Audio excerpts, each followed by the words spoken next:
ഇന്ന് നമ്മൾ solar panel clean ചെയ്യാൻ വന്നിട്ടുള്ളത് ഗുരുവായൂർ അടുത്തുള്ള നികേഷ് വീട്ടിലാണ്. ഇവിടെ നമ്മൾ 5 കിലോവാട്ട് പാനൽ വെച്ചിട്ട് ഏകദേശം ഒരു 1.5 വർഷത്തോളമായിട്ടുണ്ട്. നമ്മൾ ഒരു വട്ടം ക്ലീൻ ചെയ്തിരുന്നു. പിന്നെ വീണ്ടും ക്ലീൻ ചെയ്യാനായിട്ട് വന്നിട്ടുള്ളതാണ്. ഇവിടെ അത്യാവശ്യം നല്ലോണം ഡസ്റ്റൊക്കെ ആയിട്ടുണ്ട്.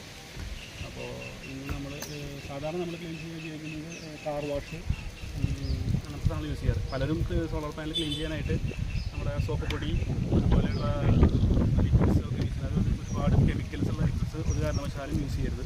കാരണം അതിൽ ഒരുപാട് സ്ക്രാച്ചസ് പാനലൊക്കെ നല്ല രീതിയിൽ സ്ക്രാച്ചസ് വരാൻ വഴിയുണ്ട്. അതുകൊണ്ട് അത് ചെയ്യരുത്. നമ്മളിവിടെ സാധാരണ അവൈലബിൾ ആയിട്ട് നമ്മൾ യൂസ് ചെയ്യുന്നത് സോളാർ പാനൽ. ഇത് അത്യാവശ്യം കോസ്റ്റ്ലിയാണ്. നമ്മളിത് ബാംഗ്ലൂരിൽ നിന്ന് വരുത്തിയതാണ്.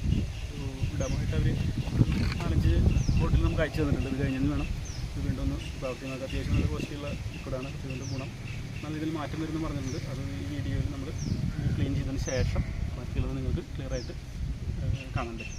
അപ്പോൾ ഇത് ക്ലീനിങ് വീഡിയോ അതിന് ശേഷം നമ്മൾ ഇടുന്നതായിരിക്കും. ഓക്കെ.